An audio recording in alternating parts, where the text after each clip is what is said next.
I was in Old McDonald's farm this morning, better known as McDonald's, for those of you who are wondering what I'm talking about.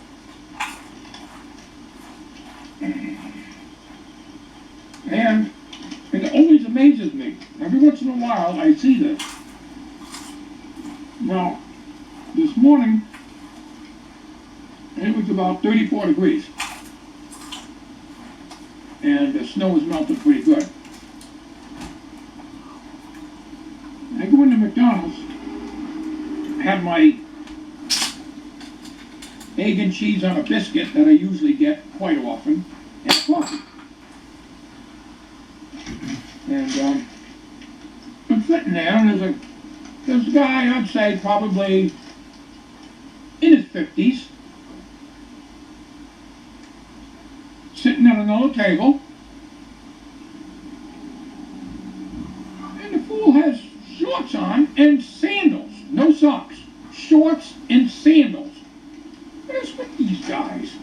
I see a lot of guys, usually the younger fellas in the 20s and 30s, that wear shorts in the wintertime, but I can never understand that. Even when I was a kid, my legs freeze easy, and I used to have to wear long johns.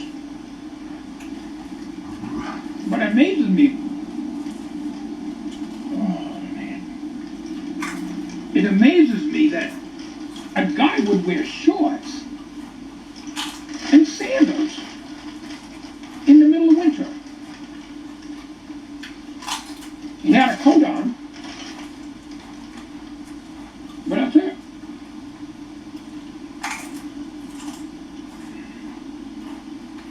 It's just I don't know. Now, if he was a younger fella and did that, I would say he's probably trying to show off his macho man self to the ladies. But this guy here is an older guy, older than me, but I mean not as old as me, I should say. Nobody's as old as me. Sitting at the table with his shorts and sandals. Not a pretty sight. But anyway,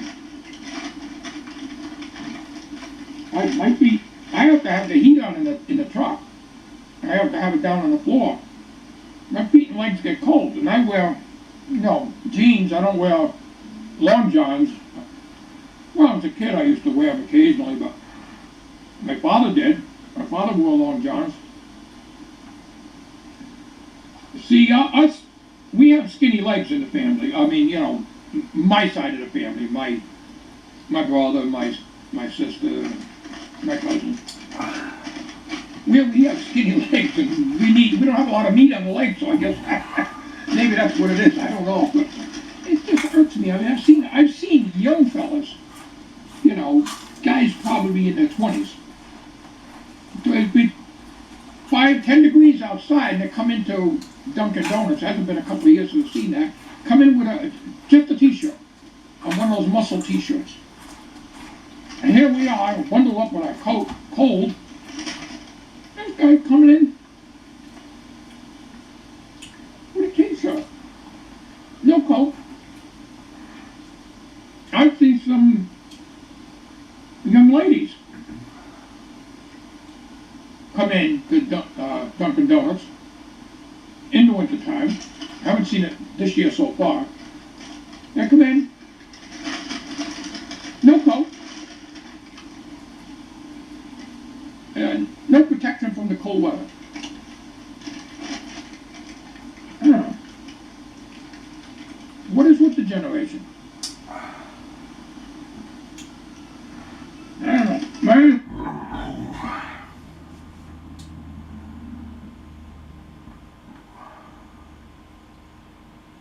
But anyway,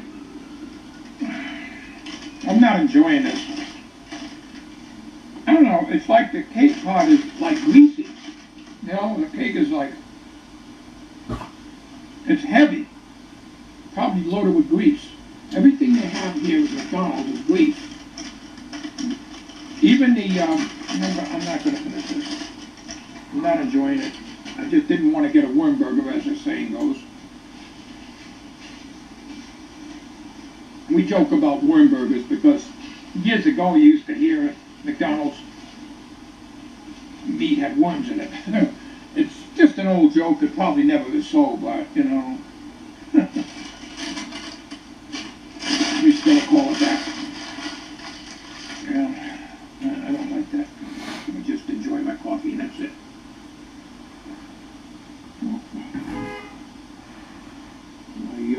I had to move 3 times here this morning, or this afternoon I should say.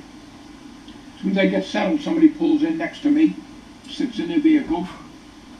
Well, somebody's over here on the other side, but they can't really see me that good. No. Yeah, I got the generator, as you saw, court situation straightened out. One guy commented on the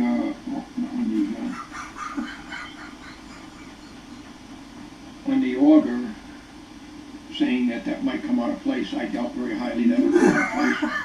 There's about a 1/4 inch or so, 3/8 of an inch on each end of it that looks like it's not up against their pipe. I think that's just always the way it was. Because it's pretty straight, it's not perfect, but putting those washers under there, moved that over enough that that's not going to come out because I ran it. I went into some snow drifts and it did quite well. I also checked the gas cap vent, and I stuck a piece of guitar string in the hole underneath the gas cap, and there's some like foam rubber in there, and it just stuck inside that. So my feeling is that that's okay too. So I don't think there's a problem with the gas cap either. So today I haven't run it, I just got it backed up into the shed. And next time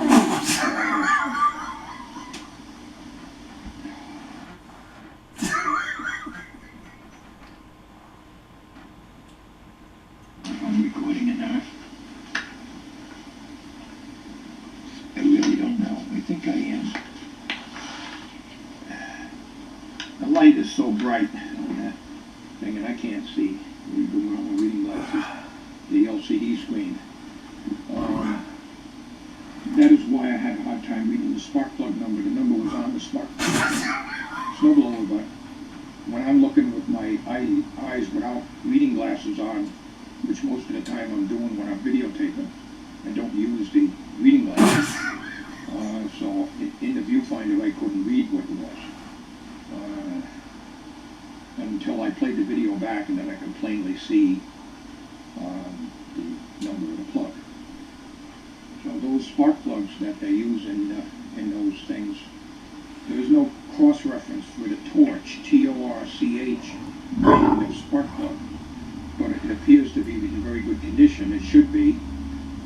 As I mentioned in that video, I had a little bit of snow when I first bought the snowblower last year, because I bought it after the early snow of 2012, where we got snow at Halloween, I think it was. I was using the old snowblower then until the friction wheel platter and wheel kept coming off, so I got rid of it and bought this one. But I only used it once, a little tiny bit, a matter of just a few minutes. And then I took and put it away for the year, and then this year it's about the second or third time I used it. And so I wouldn't think the plug would be messed up anyways. I can match it up because it's the same length of plug that the generator takes, a long reach type of plug. So I can just pull it out and go down there and match it up with probably a Champion J11 or something like that. I think that's what's in the generator now. That works quite well, but we'll see what happens the next time we have to use the snowblower. Now, Tommy's hasn't been doing too many recordings, so this last song that he put up there, right at the moment, is all he's done. So each next time he does something, I will put it up there.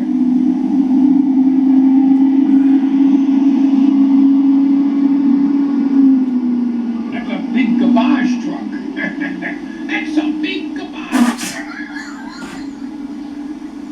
Yeah, which reminds me, they haven't picked up our recyclables. I put them out there Sunday night. They supposed to pick them up Monday. Now, I know that the weather is setting everybody back, so they're supposed to come today because I called them. Because we only have one recyclable bin, and it's right to the top right now, so if it stays out there all week, we're going to have a problem with any more recyclables. I'm quite thorough with recyclables. I do believe in that. I flatten the cans out as much as I can. Any aluminum or anything I put in there, any metal I put in there, any plastic. I take small pieces of plastic that you get in, you know, even these things here, which is plastic. They don't care about the cup, but the plastic, I break them down or I squeeze them down. I put them in a milk jug or something. I get them crammed in there and then I stomp on the milk jug. Takes up less room. That way these things are not blowing all over in your recycle bin when the guy dumps it over. It all goes in there. They chop it up in the machine anyway, so it doesn't really matter. As long as you keep the plastic in plastic and the metals in metal. Your aluminum cat food cans, when we feed Sammy, those are aluminum. So they all go together, and the metal cans and steel cans are flattened together. I don't mix them, you know.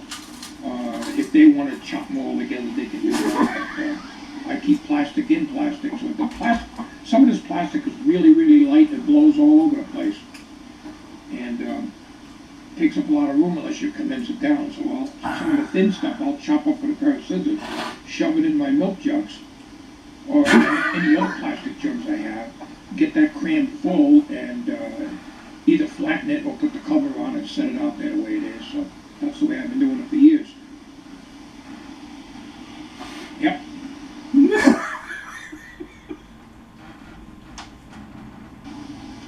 Most people don't. They just throw it in the trash any old way. Well, you know, I don't believe in that. I believe in trying to recycle and help as much as possible and have a little regard for the environment. Not that I'm a nut about it, but I mean, I do the right thing. You know, I don't drain oil in the ground and stuff. Back, way back in the very, very early 60s, yeah, we didn't know any better. We dumped our drain oil in the ground and we changed the oil in our car, you know, back in the early 60s. I mean, we didn't know any better. And then we found out that the local garage, probably in the late 60s, found out that the local garage would take your drain oil. So we used to bring it over to the local garage, and you bring it over in a container, and they have a thing in the ground where they just dump it in. I don't even know if they do that anymore. For all I know, they probably charge you for it. But right now, we just take it, I dump it in a 2-gallon container or 1-gallon container.